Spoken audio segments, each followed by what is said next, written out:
States of America, and to the republic for which it stands, one nation, under God, indivisible, with liberty and justice for all. Our Father, who art in heaven, dear Lord God, it's once again that we come before your throne of grace to give your name the glory, the honor, and the praise for your dear Son, our Lord and Savior, Jesus Christ. We thank you, Lord God, for all your many blessings bestowed upon the city of Dillon. Dear Lord God, we ask that you continuously bless our Mayor Pro Tem, our City Council, our City Manager, and City Department heads on tonight as we gather together to make decisions for the betterment of all the citizens of Dillon. We pray in everything we do to be careful to give your name the glory, your name the honor, and your name the praise. For it's in Jesus' name we pray. Amen. Amen. Amen. Thank you.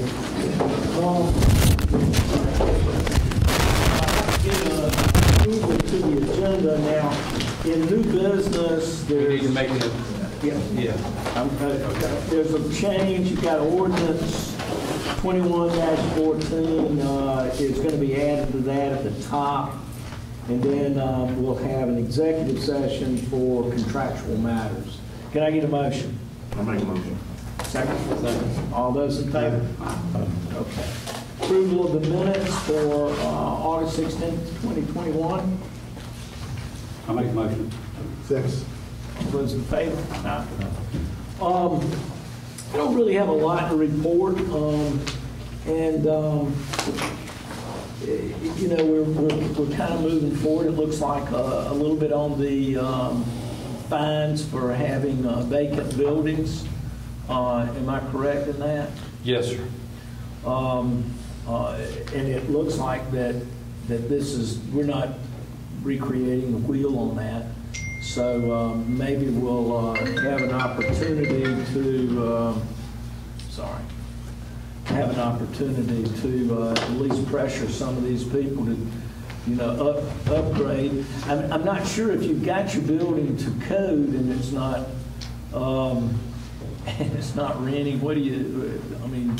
Yeah, we'll work through those Yeah. things. And that's one of the things that I'll bring up in my report. That since you're asking, once you appoint or y'all hire an attorney, Right. you know, it'll be something that we can work through with the attorney with and see how we want to handle that. All right. I don't have a whole lot. And I'm a little bit amiss to that. I wish I had more to talk about. I think maybe we as a council might be a little more aggressive in an agenda about what we have and what we want to do in the next year. Certainly not my agenda, but the agenda of the council. It looks like, and we'll go over this in finance, just looking at our budget, it looks like the 2% money is coming in well, and we've got Zaxby, they have begun their renovation, so that'll probably be more revenue. So we might look at down the line what we want to do there, and then also understand that we have possibly some funding for downtown development that Todd alluded to last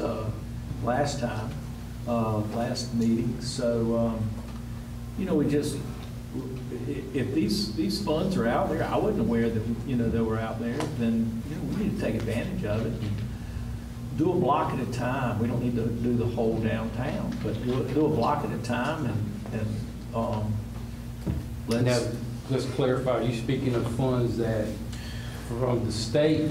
Correct. Okay. Yeah.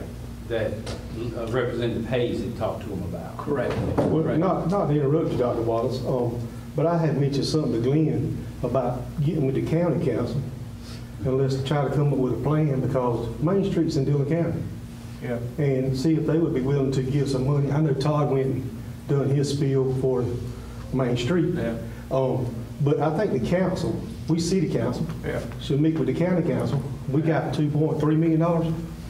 We'll get somewhere around $3 million. They getting $6 million. And see if they'd be willing to throw some money in the kitty too to help us with this, you know, project. Possible.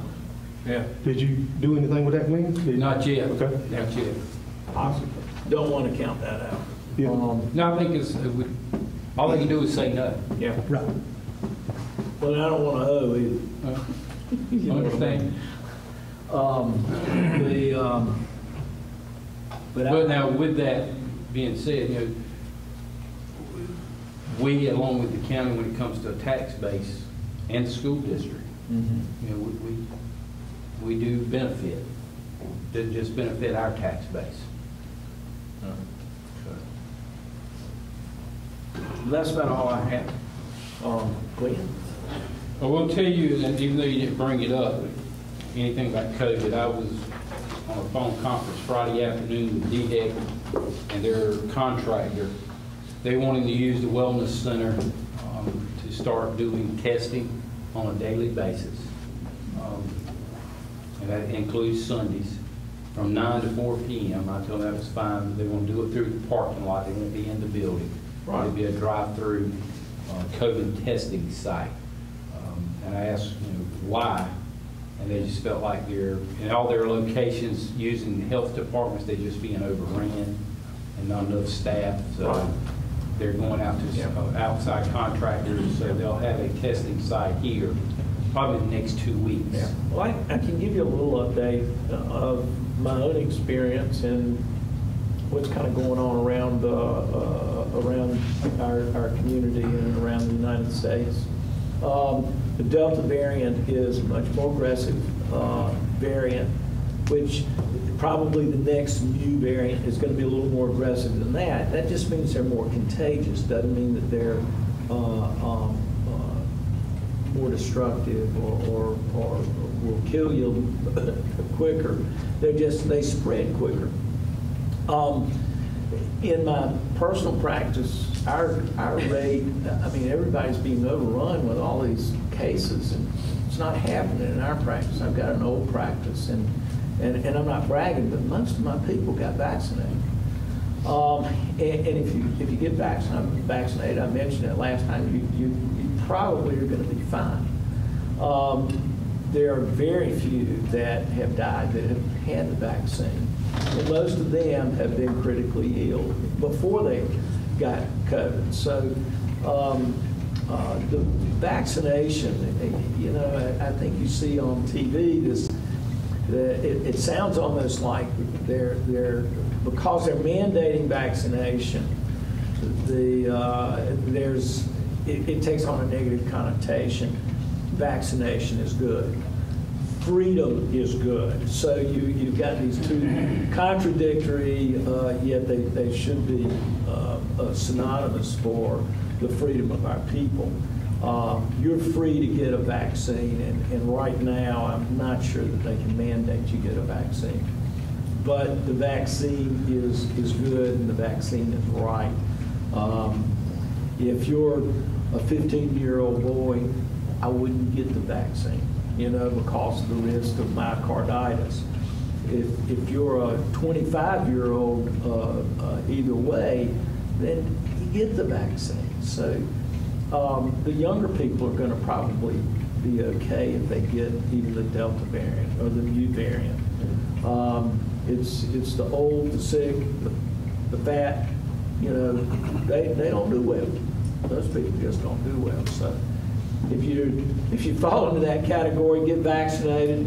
If not, Delta variant may be our godsend to you know, get herd immunity throughout our community, and eventually this thing will be gone. I think as aggressively as that's moving through the community, that we'll probably look at a downturn into the month, mid-October. But that's about what's going on with COVID. Chief Lane gave me a letter today from the state. He had applied for a grant to upgrade our body cameras and the storage system for that. That total estimated cost to do that is $75,000. The state has awarded us $65,000, which leaves the city's portion of $10,000. But we also have a pot of money that we can get through, is it Smurf or Smith? Smart. It's, you know, Which is our insurance carrier, up to $8,000. So there may be just $2,000 that we'll have to spend out of pocket for this. So we should be seeing something here in the next couple of months on changing out our body cameras and upgrading those. Police Department, he's also working on getting funds through the USDA, which is a grant that he applied for a year or so ago on the drone project. We're going to try to get some funds to help him, even though we got it budgeted, we haven't purchased them yet in the new police cars. The most we'll probably get is around $17,000. I think we budgeted $120,000, so it'll save us $17,000 if we get that grant on that. And speaking of vehicles, right now we've got some budgeted for this year, but right now we can't get any. Nobody's got them. Water and sewer is also applying through a USDA grant to purchase the mini excavator that we budgeted. Again, it'll probably be around $17,000, $20,000, but that's a whole lot better than $93,000 that we budgeted for that, if we get approval of it. Mentioning earlier about the attorney, we are working on some new ordinances or amending some of our existing ordinances from downtown buildings to dogs. As soon as we can get an attorney on, that'll be one of the first things that we tackle. Hopefully that'll be settled here in the next month. And lastly, finally hired someone for the downtown coordinator position. Had 9 applicants that we took applications through the month of July. Started the interview process mid-August and decided last week on a person there, which is Lisa Moody. She's originally from Dillon, has been gone from Dillon for about 30 years. She's moving back to get closer to her family. She has a background in recreation and special events. There wasn't anyone that I interviewed that had any background in grant writing. However, there is a class through the University of South Carolina that she is willing to take if we pay for it. I think it's like $1,500. So I think it'll be a fine hire. As I told her and as I told all the applicants that I interviewed, and I hope council's not either, and I hope Downtown Community Alliance and the citizens realize it's not something that's going to happen overnight. It's going to be something that's going to take time. With that, 3 or 4 months ago, Dr. Wallace, you appointed a committee of 3 to start working on the benchmark program. So hopefully by the end of this month, first of next month, we can have those meetings with that committee, along with the downtown coordinator and some of the folks from the Community Alliance to kind of figure out what we want to do there. It'd be good to do something that we can see. Right. But also, we've got to realize, not only for myself, but for council as well, that if we're wanting to go this far, we've got to make a commitment to go that far. And commitment is not just saying, let's do this, this, this. Commitment is money, whether it comes from the city, whether it comes from the county, or from the state. But we've got to make that commitment. I meant to mention this, and I'm sorry. No. What are we doing on the First Bank building? Right now, that's part of where this is where I'm going to put the downtown coordinator temporarily. David and I met with FBI Mike Tyler. Great shape. Here about a month or so ago, just kind of walk through and so they can give us some ideas and maybe some cost estimates. They went upstairs. There is an upstairs that's got to be renovated per se. Nothing's wrong with it, just needs to be renovated. Structurally, it was real good. But as far as downstairs, just Dave and I looking and talking, and anybody's welcome to go look at the building anytime you want. We may have to, we've got to move some things on the front end where they had the counters in the bank, got to take those out.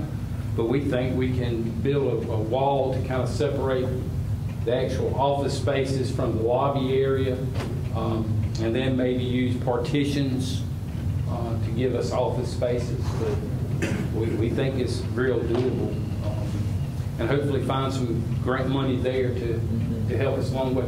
Because I hate we've got a nice building, and that second floor eventually we need to do something, but it has no elevator. So, if we're gonna have a public building, it needs an elevator. Whether it's open to the public or not on the second floor, it still needs an elevator. Quick guess from what I've been told in today's elevator systems, it's not like what we've got at the city county complex. It's a little different today. Everything is housed in one area, am I correct? Instead of 2 or 3 different locations. Probably around 50 grand at the most for an elevator. Just for the elevator, and you still got to do some work there. But love for you guys to call me one day, or David, or to go look at it and see what you see there. But that's where I'm gonna house the downtown coordinator temporarily, because I think that person needs to be downtown. The previous years that we had when we did that, but we also spent money in a rental. Here we don't spend any money in a rental. So we've got that space. Did we come up with a job description For downtown? for the downtown Yes. zone? Yeah, okay. And we all reviewed that, or is that something that you do? Yeah, that's something I did. Maybe we could, You can? maybe I'll get that maybe to in the you. next package. Well, I can email, we'll email it tomorrow. So I'm gonna make sure I don't miss what you're saying, because you're gonna have the police department, you're gonna have the coordinator in there, what else you want? No, temporarily, just the downtown coordinator will be there right now, temporarily. Once we can get the police department there, that person will then be relocated. I think that's all I have at this time. Okay. Finance report? Starting out with general fund, total of all our cash accounts is $2,868,821.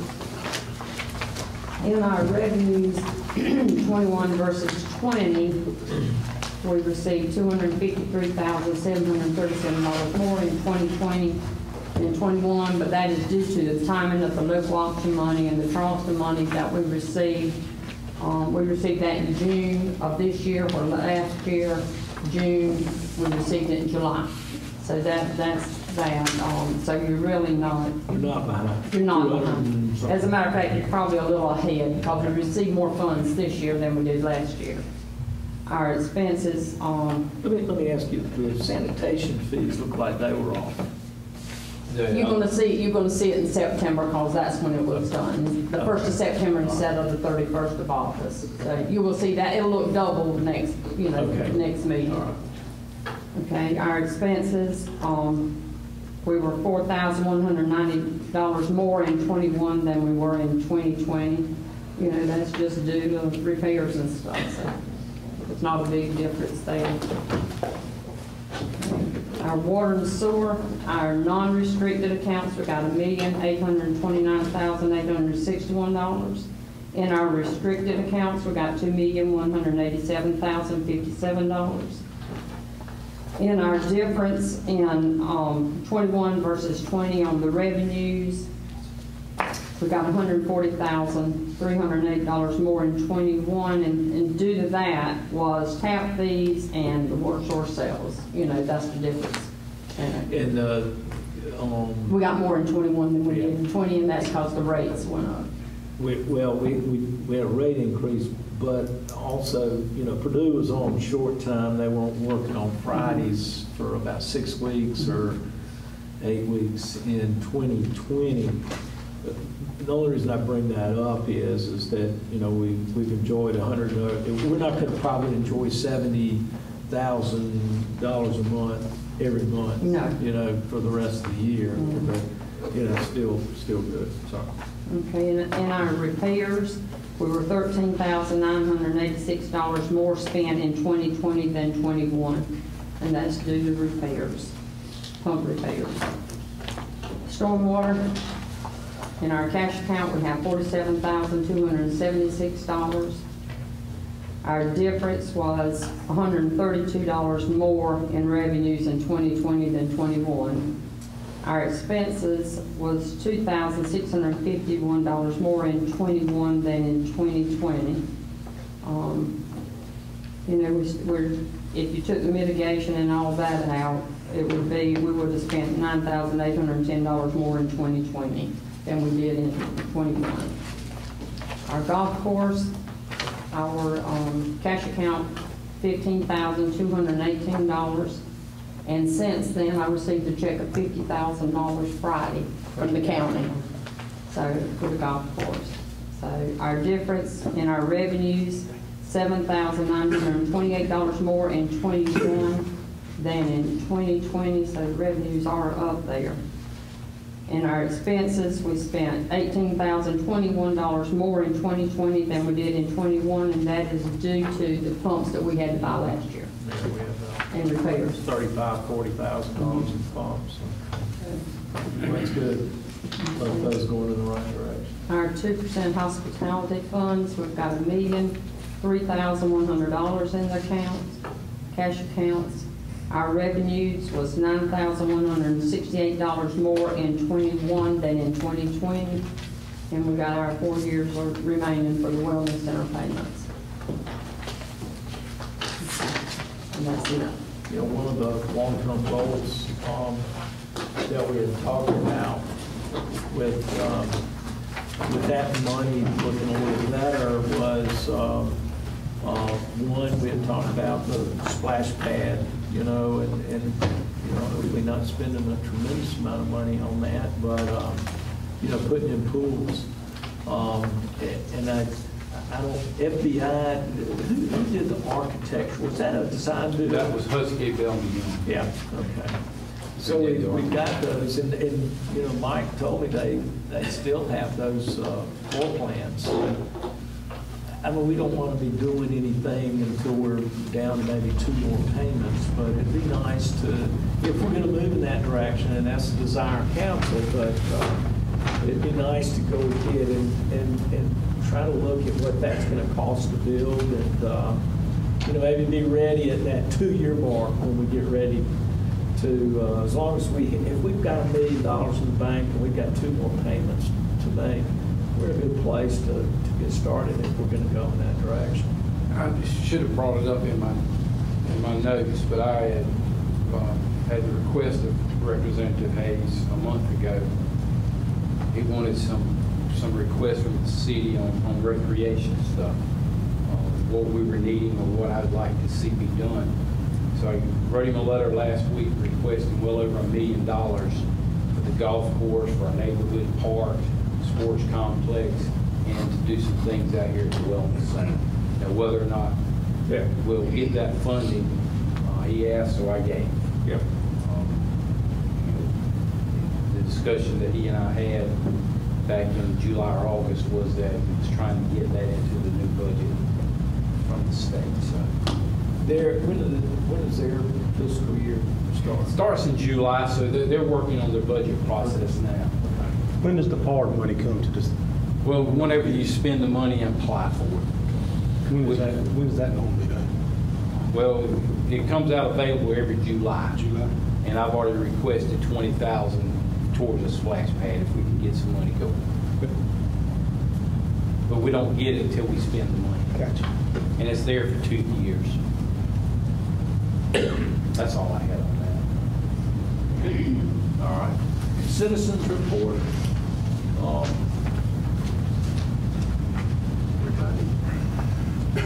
Yes, sir. How's the JP Morgan project?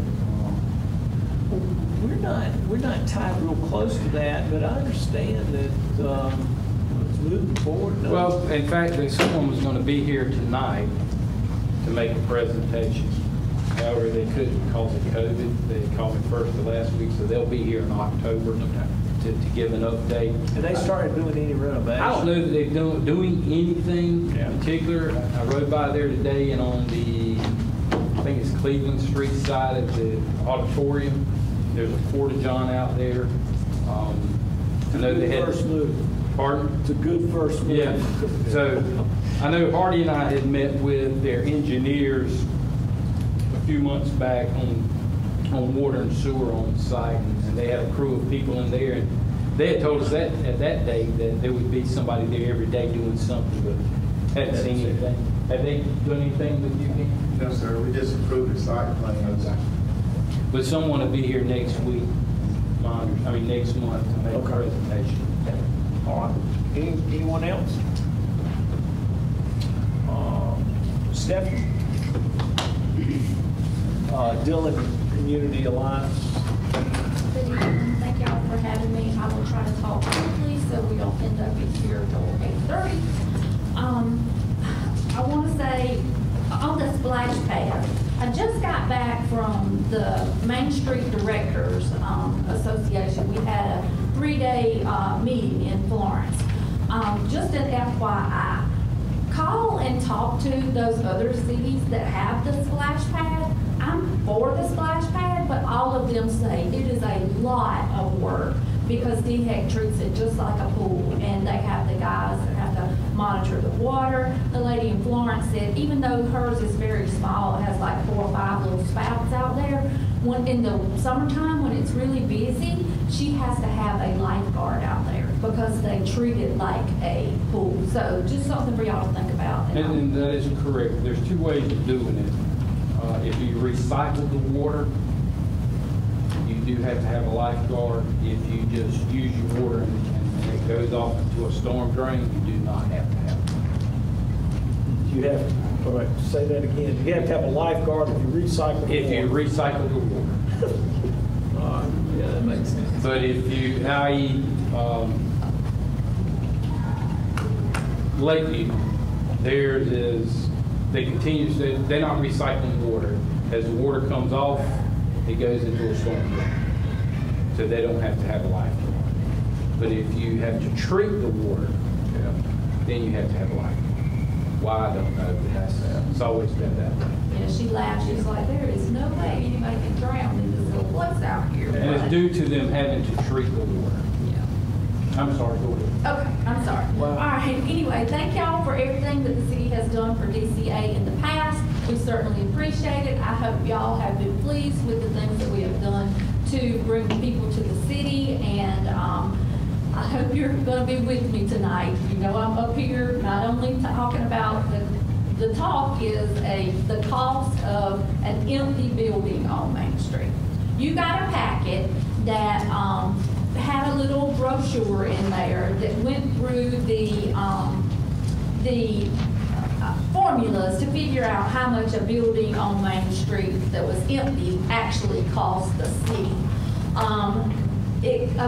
I did the math, and I did it with numbers that I know. So first that you're asked is to figure out approximate household income. So I just guesstimated by rent, your residential rent. I used 800 as my number because I think that's like a reasonable rent here. And anyway, that comes out to about $38,400 a year. Now, we know that's probably median income for our area. When I looked at the statistics, the median income, household income for the entire county was $31,000, and for the city was $43,000. That was the median income per the census statistics. Now, I don't know how correct that is, but that's the only way I can look at that. So anyway, then if you see this other little, I'm going by this little sheet that has all the things on them. If you look at that and you take the total household income, take the after-tax amount, which the .87 is like they take out, you know, that's what's left after taxes, 87% of your paycheck. Then if you look down to the annual expenditures, they're making the assumption that all households are going to spend 93% of what they earn. And so it brings you over to the percentage spent on food away from home. They just use a formula to figure that out. So for us, you know, eating out, we know we get a lot of money, but it's not all from 95. It is from some of our people here in town too. So according to the numbers that I use, we're looking at like $1,200 roughly a month that people spend in food away from home. Then if you'll move to the next page, again, we're looking at commercial, we looked at commercial rent this time. I used an average number of $800. I know buildings on Main Street run anywhere from really, really low to much higher than that. I ran through the little formula there using the $800. So, and what this formula is determining is if you have the rent based at $800. How much the business has to make in income to be able to support that rent and pay the bills. And for a building that's rented for $800, that person needs to bring in a minimum of $120,000 a year in sales. So that's a thought for y'all. So then now when we go down to the next one, you can calculate the cost of a vacant building. So I ran through the numbers because you're looking at annual commercial rent. I put about $9,600. The sales volume necessary to make the space and be able to pay the rent, $120,000. I looked up operating ratios. Just in general, I used the 30% figure for your labor costs. That comes out to $36,000. If you put everything together, you look at the total earnings, the property tax that a building is going to pay, advertisement that a business is going to have, their cost of labor, and their utilities. The cost of an abandoned building on Main Street. Any guess? Who has a guess? Come on. $100,000. $75,000 using our numbers for every building that is empty on Main Street. We're losing $75,000 per year. Financial impact to the community. That's correct. And that's not including what you would pay the employees that work there that put that money back into the city. So 75 plus. So anyway, that's Usually where that's a multiple of 2.5. that's right. The financial impact of your salary that's the financial impact on the community. As that one pays that one, and that one pays that one. So approximately in our 50,000 would be 125,000. So approximately in our historic district, how many buildings do we have? Who knows? Give me a number. 60. How many are vacant? At least 27. How much money are we losing a year? Dr. Wallace, do the math. 27, and it was 75, 30, almost $1 million. $2 million, isn't it? $2 million, yeah. $2 million we're losing every year because all the buildings are vacant. Financial impact. Financial impact. Yeah. Okay, let me restate it. Financial impact. We're not losing it, but it's lost to the community. But I mean, it is a loss to all of us. I have a building on Main Street. You know, other people have. It's a loss to us. Foot traffic, we lose money, so on and so forth. But anyway, I wanted to come to you, and we all know our Main Street is failing. We know we have got to do something to put this Main Street back in order. In the past, y'all have done upfit grants. I do not like that word. Those did not work out very well for us for the most part. I want to, and you got this in your packet, I'd like to have y'all look at the possibility of what's called a stabilization grant. Because our buildings on Main Street need roofs. Some of them may actually need structure stabilization. They need things done inside, which is going to stabilize our community from going down any farther than it is. Because the Main Street is the heart of continuing to build our community. Our census numbers, people from 2011 to now, they've dropped tremendously. Like, we've lost 1,000 people in the past 2 years according to the census numbers. So I don't know if that's right or not, but I just know the data that I have to look at. We want the 35ers age group that have children, that live here, that work here, to continue to stay here. There has to be things for them to do, and part of that is things on Main Street. We do have one restaurant that's getting ready to open up. I just spoke with her today. That is the refinery where the Kintyre House used to be. She's waiting on a few pieces of kitchen equipment and then the final DHEC inspection. And her signs have been approved, but they're just waiting to get those up. So that's coming. We're all doing the best we can to help her along, but nobody gets DHEC in a hurry. There's nothing you can do to speed up DHEC. Anyway.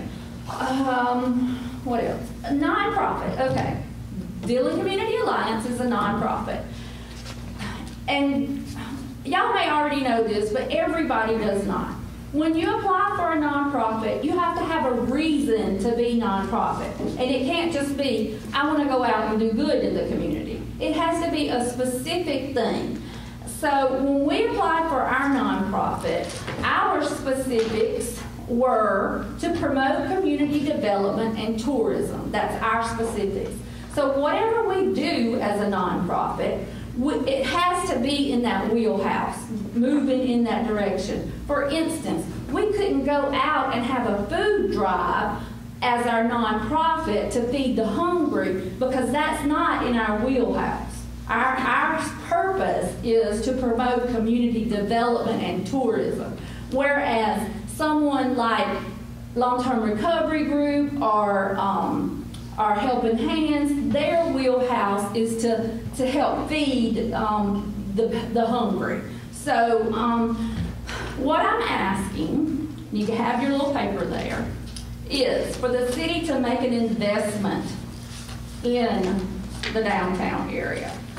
We, in the past, we did $15,000. Y'all, we couldn't give any of hardly, well, I think we did give $3,000 of the facade grant money away last year. But we couldn't give the rest of it away. What we were hearing was we need much more than that to bring our buildings up to where we can put somebody in them and get some rent out of them. And so here I am tonight begging, pleading for much more than that. What I'm asking for from this council is that you commit $100,000 to assist in the improvement of the Main Street area. We're going to focus on those historical buildings. If you look at your paper, Glenn and I looked over this, we talked it all out, but we don't have all the answers. We need your input as well. I am an extreme stickler when I write any type of contract. I believe that if you're going to get, so what we're going to do is hopefully break these grants down into a $30,000 grant. Because y'all saw with the $15,000, you really don't get much for $15,000. And labor is up, lumber is up, everything's more expensive these days. So $30,000, they could get a roof, they could get their building stabilized, and they could get a little bit going on the inside. Because to get that $30,000, they must put $60,000 into that building. Now that number is going to do one or two things. It's going to either make somebody say, I'm not going to do anything with this building, but I can sell it at a decent price. Somebody can go in there, they can have paid a decent price, not $150,000 for the building, but if they pay a decent price, then they can put their $60,000 in, get $30,000 back when they've completed the job and everything is done as per code.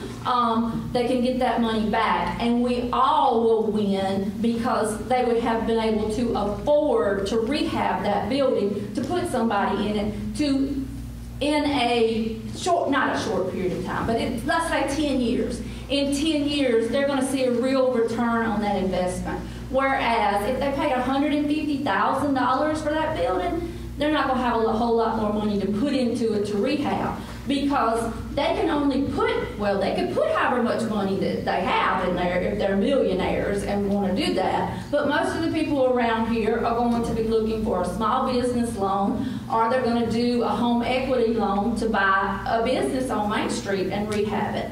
And those generally are not, millions of dollars. So what we're asking for is for y'all to dedicate $100,000 to us to hand out all of these grants. I'm also, as y'all were talking about the county, I'm also going to the county next week and ask the same thing for them. Now, when you look at your paperwork, Glenn, help me out here. You get to where it says that $150,000 is going to be in the project.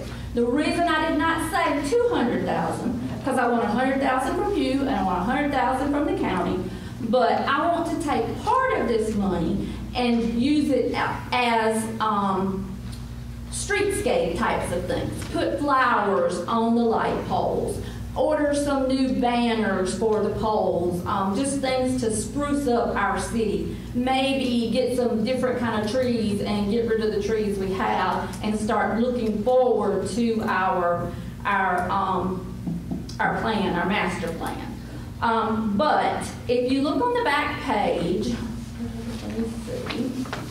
This goes the same way as the other one did. Yeah. All right, it says, and here's where I need some input.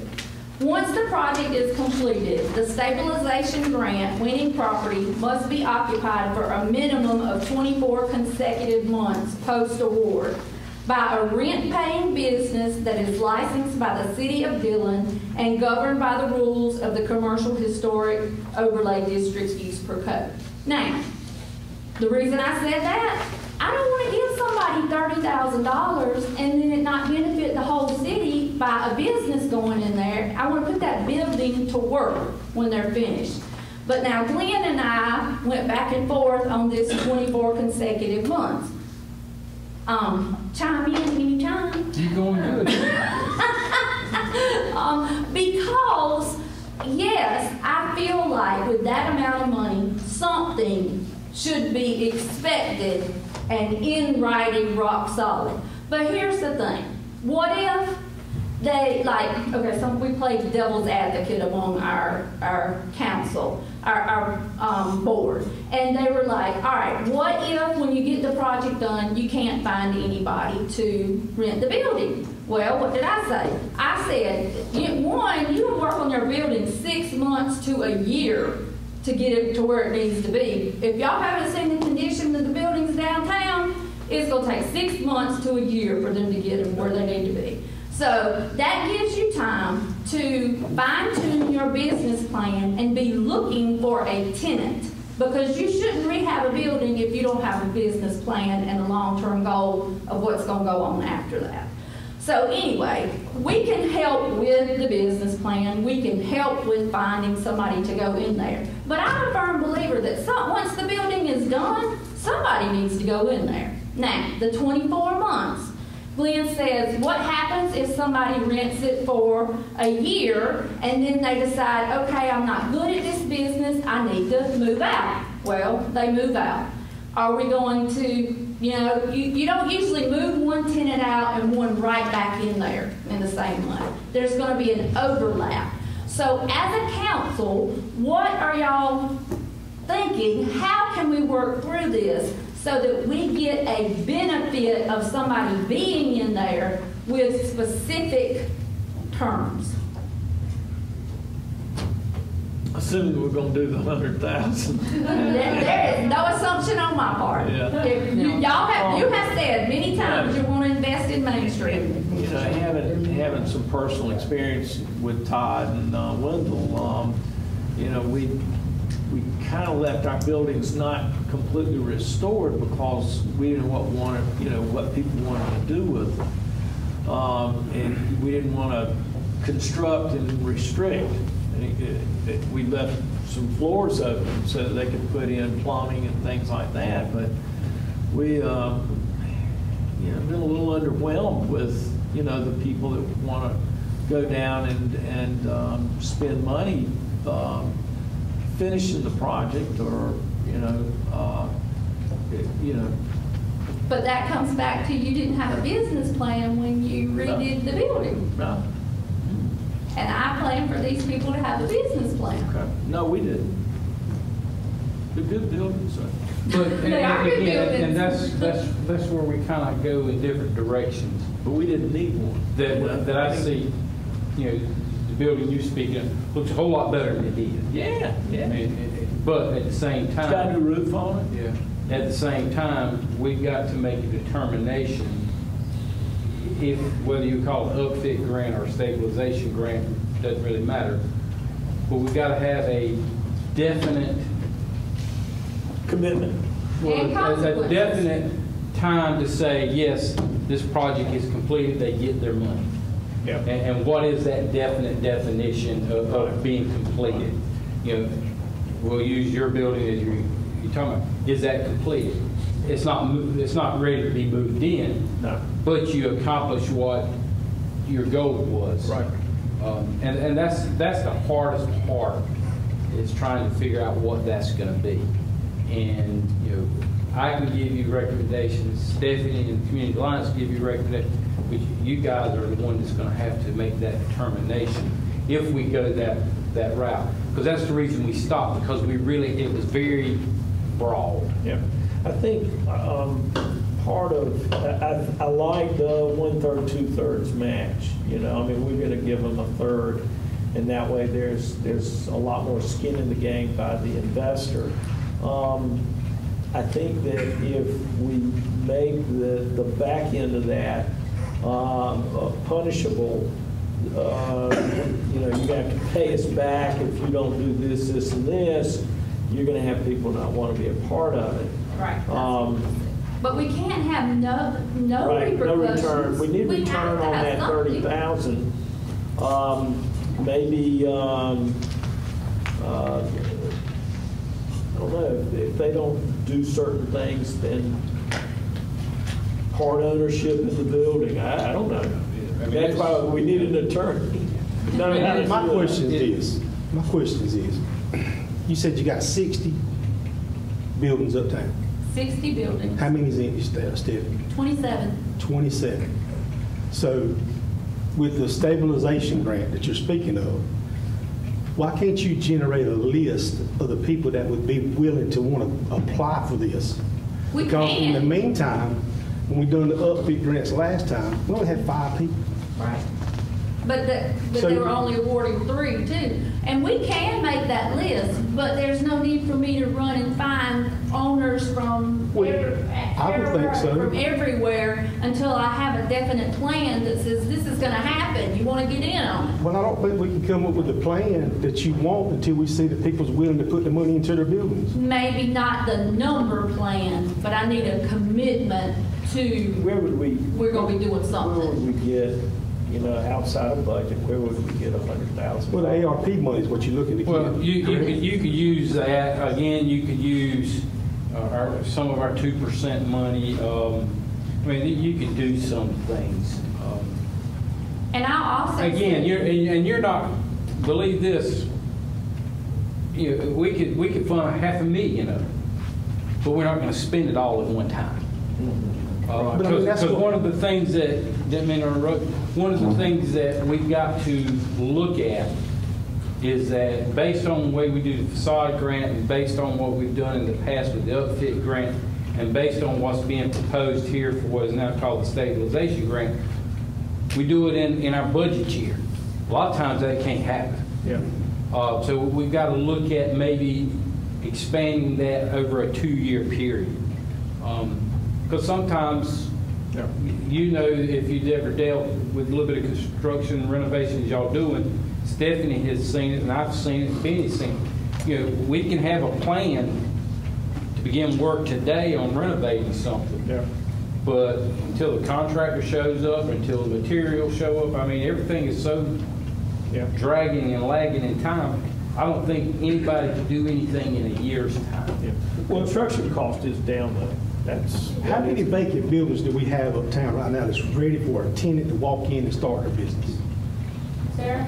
Right now, I mean, How that are many? vacant, probably 2. One. I got one. Well, yours ain't Three, ready. but that's Well, you do, you have one of the 3. One of the 3. Is one of your the 3. question that the reason you're maybe opposed because the facade grants haven't been working, is that what you're saying? No, what I'd like to see the DCA, since you're leading this role and trying to get this information, is get a list of the building owners who would be willing to put this type of money in their building. Because in the previous past, we've only had 5 people that want to get the 15, how much was it? It was 15. $15,000. And you want a commitment from the council, and I understand that, but I would like to see a 10 or 15 people want to do this. Well, sadly, what we've got going on for the facade grant is only good for the people who are already situated that can enhance their outside building. Right now, Right. I get a call probably 7 out of 10 a day about rentals. And people want to open up, but they don't have the money to fix things. They can't fix it at all. They need to come into their place. And all these buildings downtown, if you're taking a walk, you don't have to go in them, look at them. They're You know not they're at the not par. ready. Yeah, I understand. And the That's- people who own them are the same people who own them. They Well, own multiple ones. So I have gone to them, not anything to do with Alliance, forget that. I'm trying to do it for me and my personal gain as a realtor, trying to make some money here. They don't want the facade grant because they need much more than that to go. Right. And the response is, well, I'm gonna get to, I'm gonna read it out for sale. I'm gonna read it out later. Well, it's been a year. I mean, I reach out to all of them. I've got a list of every person, I've gone through every, written on their name, got their numbers, put their messages, and the same people aren't willing to do anything unless they have major incentives to do it. But nobody that's gonna rent and lease them are gonna rent and lease them how they are. They can't afford that. We shouldn't expect them that. Well, I understand People that. who own them and own multiple ones, what are they doing? Right. I understand what you're saying, but I don't have it. Do you have the list of all the building owners uptown? I We do, used to, and I'll be glad to yeah. do that. Okay, if you'll get me that. But here's another thing that I see. You know, we're talking about, you know, the most that we would reimburse would be $30,000 per project, Mhm. meaning that they had to spend 60. You know, I don't know how much 60,000 is going to do on particular buildings, but some of these owners don't have the 60,000. Right. And that's, you know, that's another issue. And, you know, and I guess if it's like a house, if you're going to own it, you got to Well, let me just keep say money this. into it. If they've got a building like that and they're getting $250 a month fine for vacancy, they're either going to have to fish or cut bait. Well, that is And it'll that push is correct. them to sell those to people that are willing to make that investment. And that, unfortunately, that's where we are. And it may have to come to If that. you're- But I want to go back to Sarah just a second. How many businesses are looking to come to Main Street Dillon right now? Hey, I just get people calling all day, every day about. So if you got 2 buildings ready to go, are you showing them 2 buildings that are ready and vacant to go? One's for lease and 2 are for buying. And the buying on the 2 of them that are on there, actually there's 3 now. I know Linda House listed one too. They're all 150 or above. So you gotta think, I mean, these, and some of them, I mean, the other 2, yours, drag off that Main Street, Robbie Ullman's got one, he had somebody in it, had a medical situation, had to move out, we're working on getting that one filled. But besides that, there's no more. We got another one beside Dillon Realty that's got the up top leased out, so I've got, still in the market today, just put it on Instagram and everywhere. But that one's for sale, and it probably will go faster because they have a rental income coming from the top they can use, you know, as well as when they purchase it. But that building was mostly completed too. Yes, yes. But in general, when people, I mean, if you look at the owners, not just owners, but when they bought these buildings on Main Street, all of them were almost before both of our floods. So now, they didn't know when they bought these or inherited these or anything like that they're going to go through what they're going through, which is their flooring needs to be completely fixed and the roof needs to be fixed. If the gable is underneath, where, I mean, they've got a no heating and cooling system. So those are the biggest expenses, and we're just starting there. That's why the amount is so important. Facade, put a Free sign. A sign up or awning. I understand that. We got to get to the next part. They're just going to sit there and get old, because what are they going to do with it? But- They're not going to fix the inside. Why They're is not it- going to sell it, is what they're going to do. The other question I had, Dr. Wallace, is the $100,000 that you're asking the council to give to you, what are your plans with that money? That is the $30,000 reimbursement. 30,000 match. Back. If they give, we do 30, they do 60, so they have a $90,000. Okay, I thought you wanted an additional $100,000 on top of your stabilization. No, no. She had mentioned 150 in the draft, But some of that's hoping to come from the county, that's why. The only thing I could see in it is the 24 months, consecutive months are probably a little bit too steep. So you want 12? 12 months would probably be a good figure for me for post-war, but the only problem I've got with it is I think maybe if the DCA could take the 27 properties, I want you to do research on these 27 properties. I want to know who owns them. I want to know why they're not using them. I want to know what the expected cost is to upgrade them. And I just want to know the story behind each building. If they need to be condemned, then the city needs to do something with it. And I've talked about this for the last 2 years, and there's things that we could do with these empty, dilapidated buildings. And if it's bringing down the building beside you, as I know Dr. Wallace has got one right now beside him, then the city ought to have the right to go and take it for public use. And if we don't start doing that, y'all, it could pull your building down. And I will say this. It's what across from you right now is going to yank one down. We can do this, but we're all volunteers with full-time jobs outside of this. You're talking about a lot of time and a lot of work. And are we doing that for free? I mean, even if we have to get somebody to come and look and appraise the building, that's not a free service. So we gotta have some investment some kind of way. I mean. Well, Glenn, is there any way the city could figure out why these buildings are not being used? I'll go by. Well, I don't know if we can figure out. I've talked to Benny about it. I don't know that the city or anybody in this room can figure out, and I'll use you as an example. You own a building on Main Street. I don't know why it's empty. I can ask you why it's empty, but doesn't mean what you tell me is factual. Well, then why do I ride by some that looks like it's got materials stacked up in it, and they're being used for storage? I don't understand that. Well, they're not. And that ain't, They that got makes. tickets here shortly, didn't they? Yes, sir. Okay. Yeah. Well, that's one positive move we're making. But the point is, we still need to know the history behind it and why they're not being used. I mean, what good is the piece of property if it can't be rented? And then that's all. If not, sell it.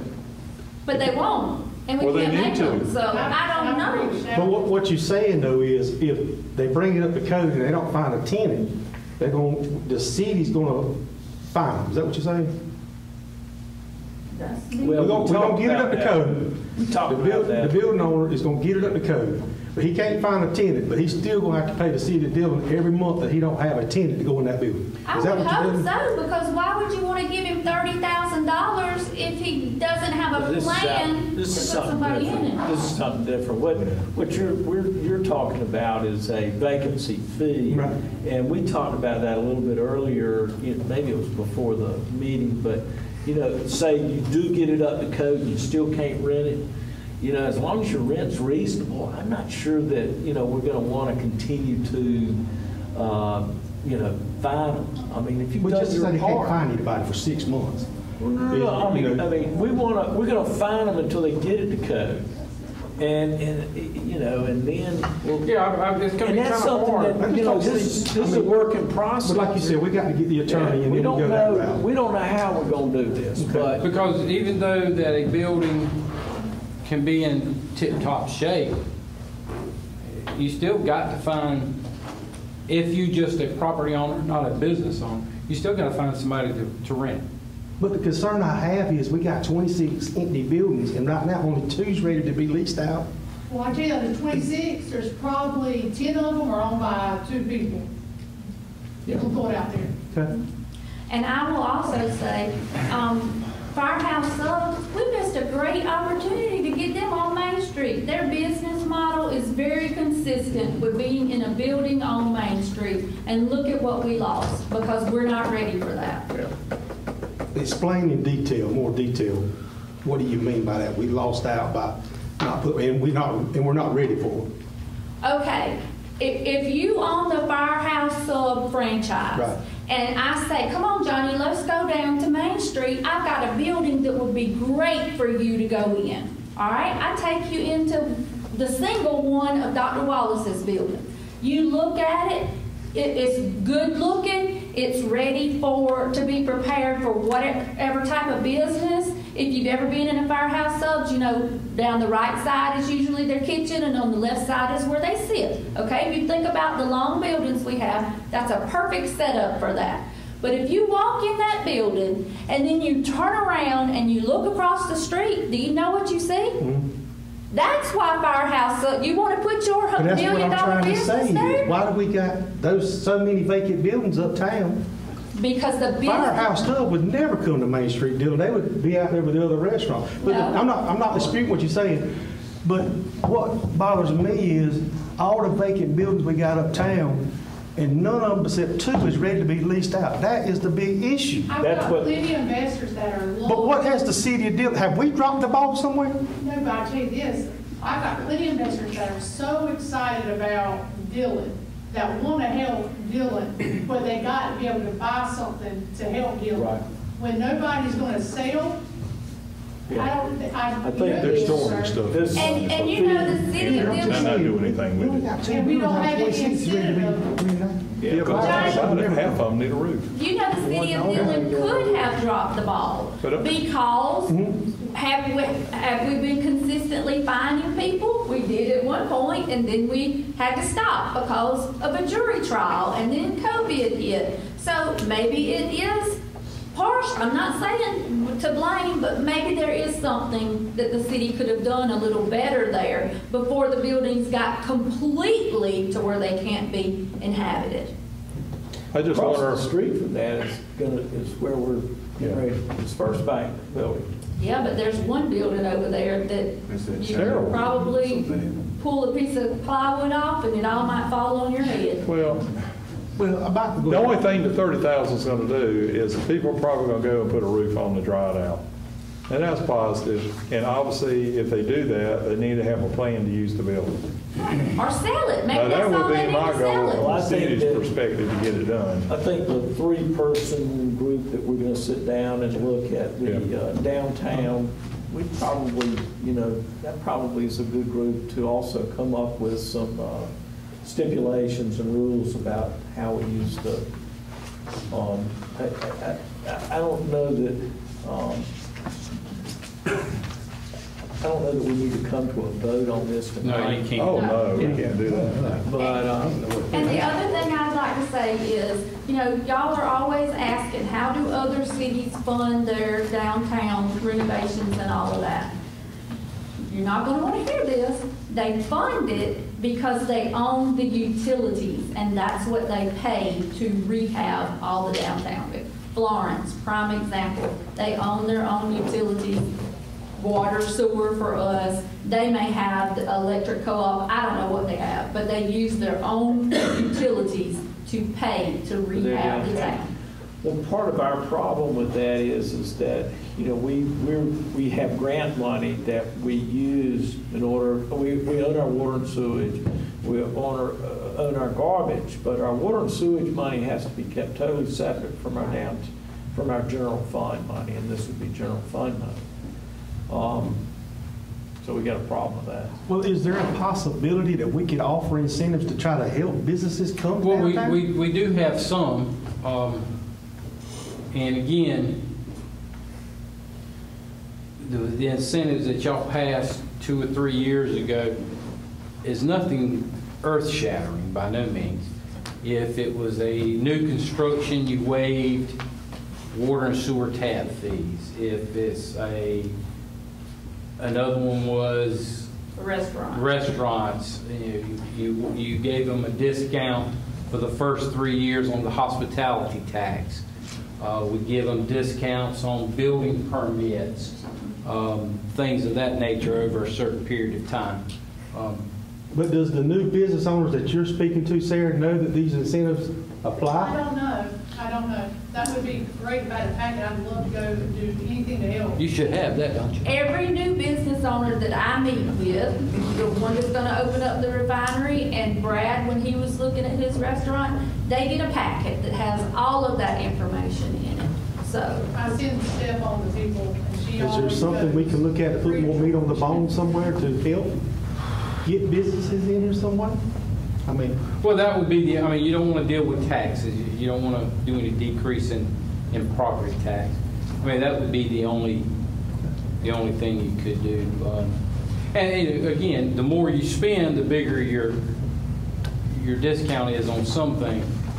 From the hospitality side of that tax, if there's a restaurant that opens up this new,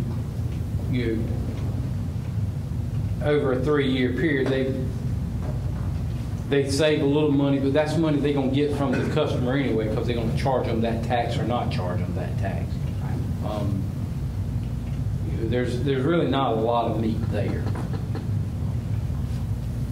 And I guess I will learn shortly what y'all are looking at for fines, but having been in Florence, and we're not Florence, but I'm just saying, I asked them what their fine was, $1,050 a day. And the motto is, if they don't fall in line, we fine them until they sell their building. That's strong. Who owns the ag building? Guy out of Columbia. Steve Jackson. Steve Jackson, yes. How'd that happen? He got that in legal issue or some of when the Schaefer's on it. I don't know exactly. He was a contract. He was a contract, yeah. Which I had a phone call today that someone is interested in possibly a boutique hotel. Okay. Perfect. So I'm Yeah. sending them some information. Perfect place for it. Thank you. So we don't go to 8:30. Thank you.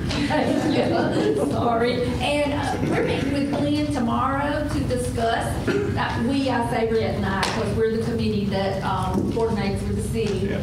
Because the Main Street approach has 4 different committees, and Sarah keeps our property up, and there's our treasurer and our event planner too. So anyway, we're meeting with Glenn tomorrow to discuss and write up the document as to how the Dillon Community Alliance and the new coordinator are going to work together. My guess is probably, and Glenn has said this, something along the lines of a public-private partnership. Yep. And then after that, we'll figure out when we can meet, because we're ready to go. We're ready to roll. And that's at 11 o'clock tomorrow? No, that's at 1 tomorrow. Okay. I don't remember you texting me back. Okay. The city is doing well managing the general fund, and we're doing well managing our water and sewage, and I think we're doing okay on recreation. We probably need to do some other things on recreation, but the whole downtown revitalization thing is a bit overwhelming for me. I'm just, and I don't know about the people on this committee, on this council, being that creative. And, maybe having them do this and giving them that liberty is something that we need to do. But answering back totally with us, we would have total control over funding and where those funds went. But it's something that we all want to happen. I don't pretend to have the skill sets. Maybe somebody else on the council does, but we need creative people, and we're learning this new process of allowing somebody else to maybe take on these roles. But anyway, thank you for your effort, and all of y'all. All right. So old business, ordinance 21-11, annexation of 1600 block of Commerce Drive. This is second reading. This is the property that we own. It was donated by the Hayes beside us and behind us. I'll make a motion. All those in favor? Aye. Opposed? Okay. Ordinance 21-12, annexation of the Trinity Behavioral Center, 1719 Commerce I'll make a Drive. motion. Second. All those in favor? Aye. Opposed? Ordinance 21-13, SRF fund, SRF loan, second reading. This is for the lift station. Hillside Drive. Hillside Drive lift station. And this is the loan for $1,622,397 at 1% interest over 20 years. Can I get a motion? I'll make a motion. Second. Second. All those in favor? All right, new business, the write-in ordinance 21-14, annexation of Reeves Avenue and 301. Do we need any explanation on that? Benny, you want to talk about that? Yes, sir, it's the property that's at the northwest corner, I'm sorry, of Reeves Avenue and 301. We currently have a house, and there's a few mobile homes that's on the lot. And it had a change, about 2 or 3 change of ownerships. And according to the council policy, whenever they're requesting utilities, they have to be willing to annex their property to the city limits. This is a R12, isn't it? Yes, sir. All right, we gotta get a motion. I'll make a motion. I second. All those in favor? Aye. All those opposed? Okay, resolution 17-21, authorizing submission of an application by the city of Dillon to the Division of Community Grant Programs of South Carolina Department of Commerce, Lucius Road and 18th Avenue Pump Station upgrades. This is through a CDBG grant, which projected cost is roughly $861,000. The CDBG grant money would be up to $750,000. Now, this has not been bidded out. We've got to get a grant first. Can I get a motion? I make a motion. Second. I second. All those in favor? Aye. Opposed? A-tax appointments. Review those for us. Yeah, letter, sorry, what I said. ATAX is a committee that's appointed by council. There's 7 members. They're by state law, they have to represent certain areas. The hospitality industry is the main category. We have 2 seats that are open that need to be filled by someone in the food industry. Mr. Richard Talbot with Breaking Bread, which is located on South First Avenue. And Ms. Joan Meekins with Southern Fridays on North First Avenue has been recommended to you to appoint to this board.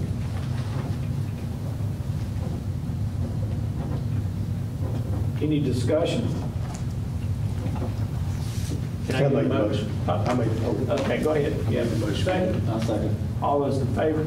Aye. Opposed? And then planning and zoning appointment, which is District 2, Mr. Cowsers, he's going to come back next month with a nomination of a candidate. So we don't need to deal with that one tonight. All right, very good. All right, council members report. Johnny? Yes, sir. I'd like to speak on the I-73. It's come back up in the news here lately. And everything's great, what you talked about tonight, Stephanie. But if we don't try to keep them from building this I-73, it's going to drive Dillon up. So I ask, can we do a resolution to show that we're not in favor of I-73? We've done 2 or 3 Okay. over the years. We can surely do another one. Absolutely, because with that, one of the representatives in the Horry County area is pushing for number 9, Yes, widening for that purpose, and I think we should support that. Yes. But yeah, we can bring back a resolution next month. Okay. I know we hadn't talked about it in a while, about the bonuses for the employees, but I want us to consider, and I don't know if anybody spoke about it or not, the volunteer firemen. I would like them to be included in some kind of a bonus because they worked through the pandemic and they were there for us, and 95% of our fire department is volunteers. So, I mean, I'd like for us to take that up sometime in the near future and see what we can do for them also. Well, that would come from the American Rescue Plan, Yes. and that's something we haven't really dove into. You know, I've talked to you and told you what some of the monies could be used for. As soon as we hear back as well from our auditor, who is going to look at lost revenue that we had during that time period, there's some monies that we can do some things with out of this. But yeah, I think they should be included along with the other, all of our employees, whether they're Yes. full or part-time. Right. Because we were open Yes. and working. had a couple people, I don't know if it's been taken care of or not, the padding for the free weights here at the wellness center, they said that they're tore up, the benches are tore up. Guy coming in this month to fix it. Okay. And another thing, we didn't talk about it tonight, but we have been lately, in past times, is the building behind the finance department. Right there on the corner, across from Bristol on Main. You had talked to some of the people, I forgot their names, being right behind the finance company. The Oh, building there. Madison Estate? Right. I don't know if we dropped the ball on it and where we're going with it, but They've still not, they were supposedly, it never went into probate. There's several that say they're their owners, but nobody knows who the owners are. but this is what concerns me. It's got a big old hole in it. Mm-hmm. And hurricane season, I think, is really getting ready to take off now. If that building was to collapse, there's no telling what kind of damage it can do. I know we're getting ready to discuss about the attorney, and I would like to make that a priority for him on his list or her list to address that, because that's something that needs to be done. We need to tear that building down. Agreed. Okay, that's all I have.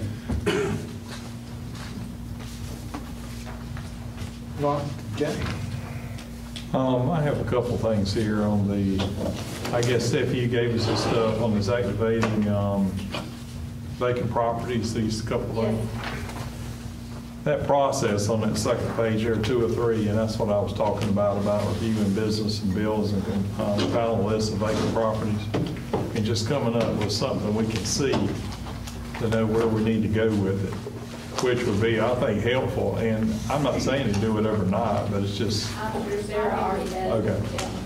And our new downtown coordinator can be a process. And the downtown coordinator could be assistants to that. But another thing happens, these myths about planning for downtown. I happen to see slowing down traffic, speed up spending, strong downtown square, wide roads, and ample trees, which is false. But I tell you, I strongly disagree with that. And I'm just going by our report by benchmark. And I mean, it's hard to imagine the 8,000 to 9,000 vehicles per day go down our main street. And just off US 501, 301, 9,000 to 12,000. He told me, I met with this guy, and there's no lie, I talked to him for 3 hours in my office. He told me that on one Friday, there was over 28,000 cars went through our downtown. Now, I know we did, in one day. Do you believe it? Yeah. Who did that study? Ask him again, Dr. Walker. That's right here. See, That's right here in your benchmark. Okay. It says 8,000 to 9,000 per day, 9 to 12 vehicles per day. And they may have got, hopefully they got that information from DOT. Well, I saw the lining out there. I know the guy did it because I saw it today. Yeah. Do you know how busy downtown is? That's not a lot of cars in a day that's running across the line. All right, here's the only thing I think, and I'm gonna put my finger on it, is, and of course, Amtrak was over 5,400 for the whole year of 19, which is 450 a month rail runs for someone going to the train station. Now, the myth where I would debunk that is, I know we changed our complexity of downtown basically 30-odd years ago. And whatever date that was, it doesn't really matter, 25, 30 years ago. I think that we made some decisions at the time where we're good at that period of time. But the way Dillon's designed, y'all, and I talked to a good friend of mine that's retired from DOT now, which was an engineer. He said, the problem we had is that you squeezed it tight and you pushed it in the Raffin Boulevard of the roads in your community, in which I think we did. He told me the best thing for Dillon, in which we're getting ready to have a major project, hopefully on 34 to 4 lanes. If that happens, we'll have more cars coming through the middle of Dillon, only because it goes to 301 and 9 and 57. And it's never going to change. Now, we have to keep our wide streets. And I think, for me, that's a no-brainer. Because if you don't, we got other property and we've already bought it. behind these buildings. You have to utilize that. I mean, there's no way that we're going to, I mean, something happened 25 to 30 years ago, and we can all contest to that. What happened, I have no earthly idea, but it drowned us out downtown. People are not willing to invest money into a building they can rent for $300. And I hear clients coming to me on a daily basis saying that. How can I put $200,000 in a building that I rent for $300 to $400? Yep. Something that happened then was malls. I mean, that's what dried up downtown. Right. The other thing that happened was Walmart. Walmart killed downtown. And you know, Walmart is, you know, it's just hard to compete. And, Well, and you can go one place and park in one parking spot space and get everything that you need. But that's what, it's not just in Dillon. And I'm going to challenge a little bit. If you're coming from 95 and you're coming down 34 to get, you know, towards the beach, you're going through Dillon. Dillon is not your venue. But the more cars we have, the more possibility they will stop. Well, I know, but I think that, I see a head shaking. Yeah. But you got to realize that Well, we're on 995. We're Yeah. not Mullins or Marion. Yeah. And we're not Hartsville, and we're not any of these other communities. We're a community on I-95. yeah, When they four-lane that highway, Stephanie, it will change the complete complexity of downtown. Yes, it's going to make everybody continue to race through downtown, and the point of making smaller, narrower streets is so they slow down and say, oh, there's a nice shop over there, let me pull you in and shop. I don't know the answer. I mean, But if you do that, if we ever do that, they'll go to Calhoun Street. Calhoun Street will be your next growth pattern instead of Radford Boulevard. Radford Boulevard is always going to blossom. Martin Luther King and First Avenue, all the way down that road, will obviously probably be our next growth area. Now, you might not think that, but they will. We're pushing it away from us. That's my thought. I've been there all my life. I've been there a lot longer than you have, ever since day one. But I have a retail business on that street, I know what happens with traffic. The more numbers you get in front of you, the more likelihood someone will stop. Always remember that. It's all about numbers, y'all. But anyway, that's all I got done. All right. Doug? Wait, we got a thing about names of streets that we have on get paid. Yeah, I'm glad you brought that up. I need that information. I think Dr. Wallace and Jay had submitted it to Tina. If you got any roads in your district that need resurfacing, let Tina know by the end of this week if you can, please. So we Those can are my turn it damn, down. that I've been talking to you about, we got the whole road streets again. What the amount be, how many miles can it be? They just asked me to give them streets that need resurfacing. I got 4 right in there, 2 in that. He told me that. At the end. Give Tina the names of Yeah. them. Because what they'll do in October, they'll go and Right, ride. it won't go to, it won't be a mile long. Yeah, they'll go and ride. This hits on a Okay. rubber line. Hits. Thanks for bringing that up. I forgot about that. On take I hear It's either back my place at front or back. Either hits some of that. the car, Mr. Carpenter, old best back. Brown Rock. Brown Rock. Okay, you take him, and then there's some properties over there on 3rd Avenue and Pine Street and on 11th Avenue. He grow us so hard now that Bristol can't do nothing with it. So why we can't hire individual people to do that? And then they don't pay for no tax, and they get on the end of the year, if the person that do it will do it. If it's something that we can find somebody to do it, that's not an issue. Are they going? Okay, down on the ball field, why we hadn't had any tournaments in the last few months? Somebody's interest because of the rates. You want to change the rates, what, 2 years ago? We need to take them back down. Right there, folks over there on Calhoun Street Extension, I appreciate what you're doing over there.